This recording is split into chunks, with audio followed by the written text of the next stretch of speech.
কিছু বাঁশের মাচা করা হবে। এখানে অনেক দোলনা ক্রিয়েটিভ জিনিস করা হচ্ছে। পিছনে বড় রান্নাঘর আছে, যাদের কোনো অনুষ্ঠান বড় রান্নাঘর 300 লোক 400 লোকের কাজ, তাদের জন্য এই পিছনে বড় রান্নাঘর করা হয়েছে। এটা হচ্ছে পার্মানেন্ট বুফে স্ট্রাকচার। যদি কোনো বুফের অনুষ্ঠানগুলো হয়, পিকনিক বলুন, জন্মদিন, বিয়েবাড়ি, এটা পার্মানেন্ট বুফে স্ট্রাকচারটা থাকবে। ঠিক আছে, এখানে আরও কিছু বসার মাচা বা এইসব কাজগুলো হবে ক্রিয়েটিভ। আমাদের স্টাফ সবসময় থাকে, দেখাশোনা করে, যাদের জন্য রায়কুঠিরের সবসময় আছে। ঠিক আছে, এই আমাদের স্টাফ ছাড়া আমাদের কিছুই নয়। ঠিক আছে, এই দোলনা, বসার জায়গা সব কিছু নিয়েই আমাদের গার্ডেনটা চলছে। আরও ডিজাইন দিয়ে কালারিং কাপড় দিয়ে সাজানো হবে।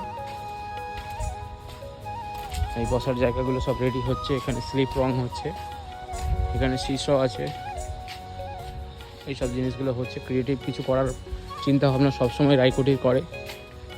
এই জায়গাগুলো কালারিং হবে, এইগুলো কালার চলছে।